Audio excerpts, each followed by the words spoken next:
Hello, kakabsat ka Ilocana. For today's video, kat apang kami agpasyar. Apang kami kanuji grapes, seeking jibawa. Arat na tayo mga kailokana. Fast forward, kat adatoy tayon guys, ayan tibawang mga kailokana. Makikita yun dita gedli, kat aglala ko ti grapes dagita. Shout out nga pala kay paring Renzi na nag-guide sa amin papunta dun sa pupuntahan naming grapes farm. Ayan nga yung nagsundo sa amin guys, yung nakamotor. At this moment, ay shesh, English yun ha, English. Alaan na, tilay bagbaga na ding iwat ko, ala ka, agpark kami nga roditan, mga kailokana.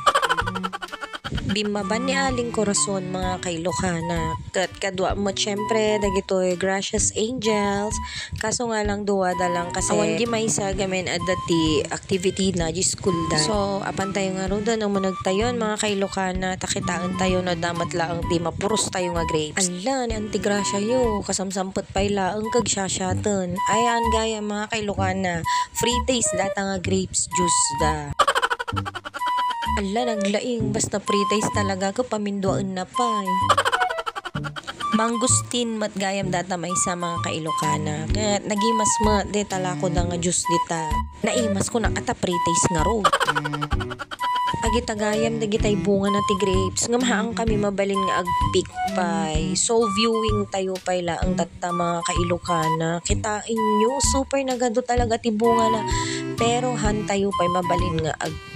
Lumagaw at ko lang kumadata tatakla la kumaka tatay ko pala kumagimamalak ditan mga kailokana kaso nga lang bawal nga ro agtay timing nga lang mga kailokana ta kumitkita gamin digitay akin bagi dita timing ko lang anda makita talagang agimamalak dita durdurugak pay nga ron ni dading-dadingan tatatakal isunay baka agimamal ka ako na madina mo.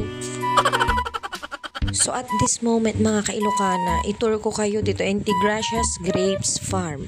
Urayan nyo at agtay-tay may ang arong agimamal dito. Ano, handa nga makita. Ginagawa mo! Oh no! Tapos mga kailokana, ada tinakita nga chicharon salmon skin. So na curious ako nga, ada free taste naman yun. So bet ko man kita nga free taste tayo. Di ba? Asmir! Di ba? Mana tayo. Nagimas mo mga kailokana. So nga syempre gimatang kami. So spicy gaya. Dati flavor na nga spicy. So isuti kinayat ko. Alakit bayada mo na dading-dading ko na nga rodon. So nga binayadan naman mga kailokana. So ayan nga mga kailokana, bago kami muwi is naggatang-gatang pa sila ng pasalubong dyan. Bawang para aswang. Aswang tirupa na. So, ayun nga, pauwi na kami mga kailokana. Second week of December pa nga daw pwedeng mag-pick ng grapes. Sayang nga lang at hindi kami nakapag-pick pero okay naman yung viewing kasi worth it naman guys. So, ayan nga lang for our daily vlog. Bye! Thank you for watching!